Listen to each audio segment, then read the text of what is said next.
ഇത് mass മോട്ടോഴ്സിന്നാണ്. Honda Activa 3G നമ്മൾ വർക്കിന് കയറ്റിയിട്ടുണ്ട്. മെയിനായിട്ട് നമുക്ക് പറഞ്ഞിരിക്കുന്നവർക്ക് ജനറൽ സർവീസ്, എഞ്ചിൻ ഓയിൽ മാറ്റണ്ടെന്ന് പറഞ്ഞിട്ടുണ്ട്. പിന്നെ വാട്ടർ സർവീസ് ചെയ്യണം, മിറർ അഡ്ജസ്റ്റ് ചെയ്യണ കേസ് പറഞ്ഞിട്ടുണ്ട്, ബ്രേക്ക് ചെക്കപ്പ്, ഇത്രയാണ് മെയിനായിട്ട് പറഞ്ഞാണ് വർക്ക് കേട്ടോ. അപ്പോൾ നമ്മൾ സർവീസിൻ്റെ ഭാഗമായിട്ട് വണ്ടി ഓടിച്ച് നോക്കി വർക്കിന് കയറ്റിയിട്ടുണ്ട്. നമുക്ക് അതിൻ്റെ ബാക്ക് ബ്രേക്കൊക്കെ നമ്മൾ ചെക്ക് ചെയ്യാൻ വേണ്ടി അയച്ചാണ്. ബ്രേക്ക് ലൈനർ നമുക്ക് ഇതുമ്പോൾ കിടക്കുന്നത് കമ്പനി ലൈനറൊന്നുമല്ല, ഡ്യൂപ്ലിക്കേറ്റ് ലൈനറാണ്. നമുക്കിപ്പോൾ വേണമെങ്കിൽ നമുക്ക് ഈ ഒരു സർവീസും കൂടി തൽക്കാലം അഡ്ജസ്റ്റ് ചെയ്യണം. കാരണം ഇതിൻ്റെ പ്രത്യേകത വെച്ചാൽ ഇതിൻ്റെ കറക്റ്റ് ആ സൈസിൽ വേരിയേഷൻ വരുന്നതുകൊണ്ടാണ് നമുക്ക് അഡ്ജസ്റ്റ് ചെയ്താൽ കിട്ടാത്തതിൻ്റെ കേസ്. ലൈനർ അത്യാവശ്യം ഉപയോഗിക്കാനുണ്ട് ഇതുമേ, പക്ഷേ നമുക്ക് ബ്രേക്ക് അഡ്ജസ്റ്റിങ് പരമാവധിയിലേക്കും ഏകദേശം ഇത്രയും വരെ ആയി നിൽക്കുന്നുണ്ട്. അപ്പോൾ ഈ ഒരു സർവീസും കൂടി അഡ്ജസ്റ്റ് ചെയ്തിടാം. അതിന് ശേഷം പിന്നീട് നമുക്ക് മാറ്റിയിടുമ്പോൾ കമ്പനി ഒറിജിനൽ ഇടാനായിട്ട് ശ്രദ്ധിക്കാം. അപ്പോൾ നമുക്ക് ബ്രേക്ക് മാക്സിമം കിട്ടും. കാരണം അതല്ലെങ്കിൽ ഇത് കിടന്ന് ഓടുമ്പോഴുള്ള പ്രശ്നം എന്ന് വെച്ചാൽ നമുക്ക് അതിൻ്റെ പൊടി ഇതുമേ ഒരയുമ്പോൾ തന്നെ പൊടി കൂടുതലായിരിക്കും. അത് ഹബിന് തേയ്മാനം വരാനുള്ള സാധ്യതയൊക്കെ വളരെ കൂടുതലാണ്. അപ്പോൾ തൽക്കാലം ക്ലീൻ ചെയ്തിടാം. നെക്സ്റ്റ് നമുക്ക് അടുത്ത സർവീസിൽ മാറ്റുമ്പോൾ നമുക്ക് കമ്പനി ആയിട്ട് ഇടാം കേട്ടോ. പിന്നെ അതേപോലെ തന്നെ ബാക്ക് വീല് പിടിപ്പിക്കുന്നത് ഈ ഒരു ഷാഫ്റ്റും വേണം. അതിൻ്റെ ബെയറിങ്ങിൻ്റെ പ്ലേ ഒക്കെ നമ്മൾ ചെക്ക് ചെയ്ത് വേറെ കംപ്ലയിൻ്റ് ഒന്നുമില്ല. ബാക്ക് ടയറിൻ്റെ കണ്ടീഷൻ നോക്കി അത്യാവശ്യം ഉപയോഗിക്കാനുണ്ട്. ഹബിനായാലും പറയത്തക്ക ഇപ്പോഴത്തെ സ്റ്റേജിൽ വേറെ കാര്യമായിട്ടുള്ള തേയ്മാന കാര്യങ്ങളൊന്നും വന്നിട്ടില്ല. പിന്നെ ഗിയർ ഓയിൽ നോക്കി നല്ല ഓയിലാണ് കേട്ടോ. പിന്നെ ക്ലച്ച് സൈഡ് നമ്മൾ അഴിച്ചിട്ടുണ്ട്. അതേപോലെ എയർ ഫിൽറ്ററിൻ്റെ ഭാഗം അഴിച്ചിട്ടുണ്ട്. എയർ ഫിൽറ്റർ നോക്കുമ്പോൾ എയർ ഫിൽറ്റർ വലിയ പഴക്കമായിട്ടില്ല, കുറച്ച് പൊടിയൊക്കെ ഉണ്ട്. തുടച്ച് ക്ലീൻ ചെയ്ത് നമുക്ക് റീസെറ്റ് ചെയ്യാം. കമ്പനി ആയിട്ടൊന്നുമല്ല, ഡ്യൂപ്ലിക്കേറ്റ് ലൈനറാണ് നമുക്ക് കിടക്കുന്നത്. തൽക്കാലം ക്ലീൻ ചെയ്തിടാം, പിന്നീട് മാറ്റിയിടുമ്പോൾ ഒറിജിനൽ ഇടാനായിട്ട് നോക്കാം. ക്ലച്ച് സൈഡ് നമ്മൾ അഴിച്ചിട്ടുണ്ട്. ക്ലച്ചിനകത്ത് നമുക്ക് ഗ്രീസ് ചെയ്താണെങ്കിൽ ഒരല്പം ഗ്രീസ് കൂടുതലൊക്കെ വന്നിട്ട് നമുക്ക് ക്ലച്ച് ഔട്ടറിനകത്തേക്ക് വന്നു. ഇതിൻ്റെ ഉള്ളിലേക്ക് ഗ്രീസ് കൂടുതലായിട്ട് ഇറങ്ങിയിട്ടുണ്ട് കണ്ടോ. അപ്പോൾ അതുകൊണ്ട് തന്നെ ചെറിയൊരു ജർക്കിംഗ് ഒക്കെ വന്നത് മെയിൻ റീസൺ ക്ലച്ച് ഔട്ടറിനകത്തേക്ക് ഗ്രീസ് വന്നിട്ട് വന്ന മിസ്റ്റേക്കാണ്. അതൊക്കെ ഒന്ന് അഴിച്ച് ക്ലീൻ ചെയ്ത് കറക്റ്റ് ആക്കിയിടാം. ആവശ്യത്തിനുള്ള ഗ്രീസ് ഇടാം നമുക്ക്. പിന്നെ ഈ ക്ലച്ച് സ്പെഷ്യൽ നെറ്റാണ്, അതൊക്കെ വെട്ടിയാണ് അഴിച്ചേക്കണേ. അതൊന്ന് മാറ്റി അഴിച്ച് കളഞ്ഞിട്ട് കമ്പനി നെറ്റ് ഇട്ടിട്ട് കറക്റ്റ് ടോർക്കിൽ ടൈറ്റ് ചെയ്ത് വെച്ചേക്കാം. ഇതെന്ന് കഴിഞ്ഞാൽ എത്രത്തോളം ടൈറ്റ് ആയതുകൊണ്ട് നമുക്ക് പറയാൻ പറ്റില്ല. തന്നെയല്ല ഓവർ ടൈറ്റ് ആണെങ്കിലും അതിൻ്റെ ത്രെഡ് പോകാനും സാധ്യത കൂടുതലാണ്. അപ്പോൾ അതൊന്ന് അഴിച്ച് കറക്റ്റ് സെറ്റിങ്ങിലേക്ക് ഇട്ടേക്കാം. ഈ നെറ്റ് മാറ്റി കളഞ്ഞേക്കാം കേട്ടോ. പിന്നെ ഗ്രീസിങ്ങിൻ്റെ അതിപ്രസറാണ്, അതിൻ്റെ ഉള്ളിലൊക്കെ അത്യാവശ്യം നല്ല രീതിയിലാണ് ഗ്രീസാണ്. ബെൽറ്റിൻ്റെ കണ്ടീഷൻ നോക്കി, ബെൽറ്റ് കമ്പനി വണ്ടി വന്നപ്പോഴുള്ള ബെൽറ്റാണ്, പവർലിങ്ങിൻ്റെ ബെൽറ്റ് കിടക്കണം. ഡാമേജ് ഒന്നുമില്ല, നല്ല രീതിയിൽ ഉപയോഗിക്കാം. പിന്നെ അതിൻ്റെ വേരിയേറ്റർ ബോഡി ബോസ് ഡ്രൈവൊക്കെ നോക്കി പുതിയതാണ് കിടക്കണേ. ജസ്റ്റ് ഒന്ന് ക്ലീൻ ചെയ്ത് റീസെറ്റ് ചെയ്താൽ മതി. പിന്നെ നമുക്ക് എഞ്ചിൻ ഹെഡിൻ്റെ ഭാഗത്തേക്ക് വരുമ്പോൾ വേറെ പറയത്തക്ക ലീക്കേജ് കാര്യങ്ങളൊന്നുമില്ല. ചോക്കിൻ്റെ കേബിൾ വലിക്കുന്ന സമയത്ത് ചോക്ക് കറക്റ്റായിട്ട് നിൽക്കണില്ല. നമ്മളിവിടെ നോക്കുമ്പോൾ ചോക്ക് വലിക്കുന്നുണ്ട്, അതേപോലെ തന്നെ റിട്ടേൺ പോവാണ്. അത് ആ കേബിളിൻ്റെയാണ്. കാരണം എന്ന് വെച്ചാൽ കേബിൾ കമ്പനി കേബിളല്ല ഇതുമ്പോൾ കിടക്കുന്നത്, ഡ്യൂപ്ലിക്കേറ്റ് കേബിളാണ്. അപ്പോൾ അതുകൊണ്ട് തന്നെ ഇത് വലിച്ച പോലെയാണ് നിൽക്കുക. പക്ഷേ ഇവിടെ ചോക്ക് ആയിട്ടുമില്ല. അത് ലെങ്ത്ത് കൂടുതലുള്ളത് കൊണ്ടാണ് കേട്ടോ. അപ്പോൾ ചോക്ക് കേബിൾ മാറ്റിയിടാണെങ്കിൽ, കാരണം ടൈറ്റായിട്ടല്ല, കറക്റ്റ് വർക്കിംഗ് വന്നതെന്നുണ്ടെങ്കിൽ നമുക്ക് മാറ്റിയിട്ടാലാണ് പറ്റുള്ളൂ. കാരണം ഇതും അഡ്ജസ്റ്റ് ചെയ്യാൻ നോക്കിയിട്ട് നടക്കണില്ല. പിന്നെ ആക്സിലേറ്ററിൻ്റെ കേബിളാണെങ്കിൽ ടൈറ്റ് കാണിച്ച് തുടങ്ങിയിട്ടുണ്ട്. അത് നിങ്ങൾക്ക് സ്ഥിരം ഓടിക്കൊണ്ട് നിങ്ങൾക്ക് കൃത്യമായിട്ട് മനസ്സിലാവണമെന്നില്ല.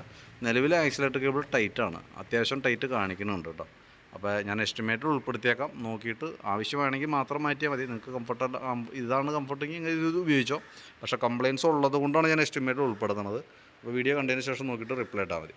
പിന്നെ കാർബേറ്ററിൻ്റെ ഭാഗത്ത് പ്രത്യേകിച്ച് കംപ്ലയിൻസുകളൊന്നും പ്രത്യക്ഷത്തിൽ പറഞ്ഞിട്ടില്ല. നിലവിൽ ഓവർഫ്ലോൻ്റെ കംപ്ലയിൻറ്റ്, മിസ്സിങ് അങ്ങനത്തെ പ്രശ്നങ്ങളൊന്നും പറഞ്ഞിട്ടില്ല. അപ്പോൾ അതുകൊണ്ട് കാർബേറ്റർ നമ്മൾ അഴിക്കുന്നത്. ജനറൽ സർവീസിൽ ഓൾറെഡി കാർബേറ്റർ ക്ലീനിങ് വരുന്നില്ല. നമ്മളിപ്പോൾ ചെയ്യണമെങ്കിൽ തന്നെ അഡീഷണൽ പേ ചെയ്യേണ്ട കേസാണ്. പ്രത്യേകിച്ചൊരു കംപ്ലയിൻറ്റ് ഇല്ലാത്തതുകൊണ്ട് നമുക്കത് ഒഴിവാക്കാം. കാരണം പ്രത്യേകിച്ച് നമ്മൾ എടുത്തു പറയാനുള്ള കാരണം എന്ന് വെച്ചാൽ, ഇപ്പോൾ നമ്മൾ ഉപയോഗിക്കുന്ന പെട്രോൾ E20 എന്ന് പറയുന്ന പെട്രോളാണ്. അതായത് എത്തനോളാണ് 20%. അത് ഉപയോഗിക്കുമ്പോൾ ഒട്ടുമിക്ക വണ്ടിയുടെയും കാർബറേറ്റർ കംപ്ലയിൻ്റ് ഉണ്ട്. ഇപ്പം നമ്മുടെ വണ്ടിക്ക് കംപ്ലയിൻറ്റ് ഇല്ലെങ്കിലും എപ്പോൾ വേണമെങ്കിലും കംപ്ലയിൻറ്റ് വരാം. നമുക്കത് പുറമേ നിന്ന് നോക്കുമ്പോൾ അറിയാനായിട്ട് പറ്റില്ല. അഴിച്ച് ചെക്ക് ചെയ്താലാണ് അതിൻ്റെ സിറ്റുവേഷൻ അറിയാൻ പറ്റുള്ളൂ. പ്രത്യേകിച്ച് ഒരു കംപ്ലയിൻറ്റ് ഇല്ലാണ്ട് കാർബറേറ്റർ അഴിക്കേണ്ടതും ആവശ്യമില്ല. കാരണം അഴിച്ച് കഴിഞ്ഞാൽ ചിലപ്പോൾ ഈ പറഞ്ഞ കംപ്ലയിൻറ്റൊക്കെ പെട്ടെന്ന് വരാനും സാധ്യതയുണ്ട്. അപ്പോൾ പരമാവധി ഉപയോഗിക്കുക, അറിഞ്ഞിരിക്കുക. കംപ്ലയിൻറ്റ് നമ്മൾ ഉപയോഗിക്കുന്ന പെട്രോൾ ഇതായതുകൊണ്ട് കംപ്ലയിൻറ്റ് വരാനുള്ള റിസ്ക് വളരെ കൂടുതലായ സ്റ്റേജിലാണ് ഇപ്പോൾ നമ്മളൊക്കെ വണ്ടി ഉപയോഗിച്ചുകൊണ്ടിരിക്കുന്നത് കേട്ടോ. നമ്മുടെ ഈ വണ്ടിക്ക് മാത്രമല്ല, കാർബറേറ്റർ മോഡലുള്ള എല്ലാ വണ്ടികളുടെയും അവസ്ഥ തന്നെയാണ്. അപ്പോൾ നിലവിൽ വേറെ പ്രോബ്ലം ഒന്നുമില്ല, അതുകൊണ്ട് നമ്മളത് അഴിക്കുന്നില്ല. പിന്നെ ഫ്രണ്ടിലേക്ക് വരുമ്പോൾ ഫ്രണ്ട് ബുഷുകളൊക്കെ നമ്മൾ ഗ്രീസ് ചെയ്യാൻ വേണ്ടി അയച്ചാണ്. അപ്പോൾ ഗ്രീൻ ബുഷ് അത്യാവശ്യം ഓവലായിട്ടുണ്ട്, അത് നമുക്കൊന്ന് ചേഞ്ച് ചെയ്യണം. ലിങ്കിൻ്റെ ബുഷുകളൊക്കെ ഒന്ന് അഴിച്ച് ഗ്രീസ് ചെയ്തിട്ടാൽ മതി, വേറെ കുഴപ്പമൊന്നുമില്ല. പിന്നെ ഹാൻഡിലിൻ്റെ ബെയറിങ് കോൺസെപ്റ്റ് എന്ന് പറയും, അത് അത്യാവശ്യം ലൂസ് ഉണ്ട്. ഗട്ടറുള്ള വഴിക്ക് പോണ സമയത്ത് ചെറുതായിട്ട് ഫ്രണ്ടിൽ നിന്ന് ഇങ്ങനെ വിറയിൽ കാണിക്കുന്നതിൻ്റെ ഒരു ഇളക്കം കാണിക്കുന്നത് ആ ബെയറിങ്ങിൻ്റെയാണ്. തൽക്കാലം നമുക്ക് അഡ്ജസ്റ്റ് ചെയ്തിടാം. കൂടുതലായിട്ട് കംപ്ലയിൻറ്റ് ഹാൻഡിൽ വെട്ടൽ കാണിക്കുകയോ പാളി പോണ പോലെയൊക്കെ ഫീൽ ചെയ്യുമോ, അല്ലെങ്കിൽ കൂടുതൽ ഗട്ടറിൽ ചാടുമ്പോൾ കൂടുതൽ അടി വരുമോ, അങ്ങനെ എന്തെങ്കിലും ചെയ്യുകയാണെങ്കിൽ മാത്രം നമുക്കത് അഴിച്ച് ബെയറിങ് മാറ്റിയാൽ മതി. അത് ഞാൻ പെൻഡിങ്ങിലിട്ടേക്കാം. നെക്സ്റ്റ് സർവീസിൽ നമുക്ക് ചെക്ക് ചെയ്യാം. കൂടുതൽ എന്തെങ്കിലും കംപ്ലയിൻറ്റ് കാണിക്കുകയാണെങ്കിൽ മാത്രം അടുത്ത സർവീസിൽ നമുക്ക് മാറ്റിയിടാം. പിന്നെ അത് ഇവിടുത്തെ വൈസർ ഹാൻഡിൽ കവറിൻ്റെ ഇവിടുത്തെ സ്ക്രൂ ഒക്കെ ചാടി പോയിട്ടുണ്ട്. അപ്പോൾ അതുകൊണ്ട് തന്നെയാണ് ഫ്രണ്ട് ജർക്കിങ് വന്നതിൻ്റെ മെയിൻ റീസൺ കേട്ടോ. അപ്പോൾ അതൊന്ന് അഴിച്ച് റീസെറ്റ് ചെയ്തിട്ടേക്കാം. പിന്നെ ഫ്രണ്ടിലത്തെ ബ്രേക്ക് അഡ്ജസ്റ്റിങ് മാക്സിമത്തിൽ കിടക്കണം, പരമാവധി ഉപയോഗിച്ച് തീർന്നതിനാണ്. അപ്പോൾ ഫ്രണ്ടിലത്തെ ലൈനർ ഒന്ന് ചേഞ്ച് ചെയ്തിട്ടേക്കാം. ഫ്രണ്ട് വീൽ ബെയറിംഗ് ചെക്ക് ചെയ്ത് വേറെ കംപ്ലയിൻ്റ് ഒന്നുമില്ല, ടയറയിൽ അത്യാവശ്യം ഉപയോഗിക്കാനൊക്കെ ഉണ്ട്. അപ്പോൾ അത് നമുക്ക് അങ്ങനെ ക്ലീൻ ചെയ്ത് റീസെറ്റ് ചെയ്താൽ മതി. പിന്നെ സ്പാർക്ക് പ്ലഗ് ഇതുമ്പോൾ കിടക്കുന്നത് പുതിയ പ്ലഗ്ഗാണ്, കമ്പനി പ്ലഗ് ഒന്നുമല്ല, പക്ഷെ എന്നാൽ പോലും പുതിയ പ്ലഗ്ഗാണ്. ജസ്റ്റ് ക്ലീൻ ചെയ്തിട്ടാൽ മതി. സെക്കൻഡറി ഫിൽറ്റർ യൂണിറ്റ് ഒക്കെ ഒന്ന് മാറ്റിയിട്ടേക്കാം, അത് ഒരുവിധം പൊടിഞ്ഞൊക്കെ തുടങ്ങിയിട്ടുണ്ട്. എൻജിൻ ഓയിൽ മാറ്റണ്ടെന്ന് പറഞ്ഞിട്ടുണ്ട്, പക്ഷേ എന്നാൽ പോലും നമ്മളതിൻ്റെ ലെവലൊക്കെ നോക്കി പുതിയ ഓയിലാണ് ഇതിനകത്ത് കിടക്കുന്നത് കേട്ടോ, ലെവൽ കാര്യങ്ങളൊക്കെ ഉണ്ട്. അപ്പോൾ സർവീസിൻ്റെ കൂട്ടത്തിൽ കിടന്ന് നമ്മൾ എൻജിൻ ഓയിൽ കൂടി ഒന്ന് ചെക്ക് ചെയ്തു എന്നുള്ളൂ. നമുക്ക് കിലോമീറ്റർ ആവാണ്ട് മാറ്റേണ്ട ആവശ്യമൊന്നുമില്ല, ജസ്റ്റ് ഞാൻ ഇൻസ്പെക്ട് ചെയ്ത് വിട്ടു എന്നുള്ളൂ കേട്ടോ. അപ്പോൾ ഞാൻ അത്യാവശ്യം വേണ്ട ഭാഗങ്ങൾ ഉൾപ്പെടുത്തിയിട്ടുള്ളൊരു എസ്റ്റിമേറ്റ് ഞാൻ വാട്സാപ്പിൽ ഇടാം, നോക്കിയിട്ടൊന്ന് റിപ്ലൈ ഇട്ടാൽ മതി.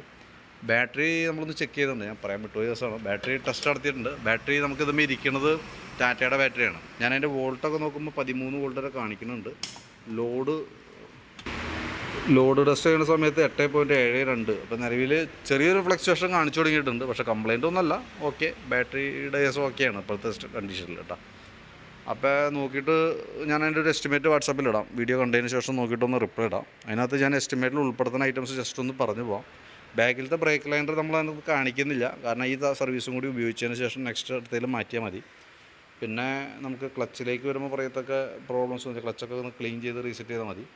പിന്നെ ആക്സിലേറ്റർ കേബിളും ചോക്ക് കേബിളും ഞാൻ എസ്റ്റിമേറ്റിൽ കാണിക്കുന്നുണ്ട്, കാരണം അത് രണ്ടും പ്രോബ്ലമാണ്. ചോക്ക് കേബിൾ വലിച്ചിട്ട് നിൽക്കണില്ല, ആക്സിലേറ്റർ കേബിളാണ് ടൈറ്റ് കാണിക്കുന്നുണ്ട്. അപ്പോൾ അതുകൊണ്ടാണ് എസ്റ്റിമേറ്റിൽ ഉൾപ്പെടുത്തിയേക്കണേ, വീഡിയോ കണ്ടിട്ട് പറഞ്ഞാൽ മതി. പിന്നെ ഫ്രണ്ടിലേക്ക് വരുമ്പോൾ ഫ്രണ്ട് ബുഷ് സെറ്റുകൾ ഗ്രീൻ ബുഷ് ഉൾപ്പെടുത്തുന്നുണ്ട്, ലിങ്ക് ബുഷ് നമ്മൾ നയിച്ച് ഗ്രീസ് ചെയ്യണുള്ളൂ. പിന്നെയുള്ളത് നമുക്ക് സെക്കൻഡറി ഫിൽറ്റർ, പിന്നെ ഈ ബോഡിയുടെ ഇവിടുത്തെ ഹാൻഡിൽ കവറിൻ്റെയൊക്കെ സ്ക്രൂ വേണം, അത് ഒന്ന് അഴിച്ച് റീസെറ്റ് ചെയ്യുമ്പോൾ ക്ലിപ്പ് എന്തെങ്കിലും ആവശ്യം വന്നാൽ അത് ഇടുക. അങ്ങനെ 1-2 കേസുകളൊക്കെയാണ് കേട്ടോ. അപ്പോൾ ഞാൻ അതിൻ്റെ ഒരു ഡീറ്റെയിൽ എസ്റ്റിമേറ്റ് വാട്സാപ്പിലേക്ക് ഇട്ടേക്കാം, വീഡിയോ കണ്ടതിന് ശേഷം നോക്കിയിട്ടൊന്ന് റിപ്ലൈ ഇടാം. കൃത്യമായിട്ട് വീഡിയോ ഒന്ന് കാണാം, കണ്ടതിന് ശേഷം നോക്കിയിട്ട് റിപ്ലൈ ഇടാം. അതിനകത്ത് നമുക്ക് ജനറൽ സർവീസിൽ പുറമെ വന്ന വർക്കെന്ന് പറഞ്ഞാൽ ആക്സിലേറ്റർ കേബിളാണ് നമുക്ക് അഡീഷണൽ വരാം, കാരണം നമുക്ക് ആ കവറിംഗ് ഒക്കെ ഫുള്ളായിട്ട് അഴിക്കണം. അപ്പോൾ അത് അഡീഷണൽ വന്ന കേസാണ്. അപ്പോൾ അതിന് ലേബർ ചാർജിൽ ചെറിയ വേരിയേഷൻ വരും. അപ്പോൾ അതും കൂടി കണ്ട് മനസ്സിലാക്കിയതിന് ശേഷം വേണം അപ്രൂവൽ തരാനായിട്ട്. അപ്പോൾ വീഡിയോ കണ്ട് മനസ്സിലാക്കിയതിന് ശേഷം ഒന്ന് റിപ്ലൈ ഇട്ടേക്കാം, അതനുസരിച്ച് നമുക്ക് വർക്ക് കംപ്ലീറ്റ് ചെയ്യാം കേട്ടോ.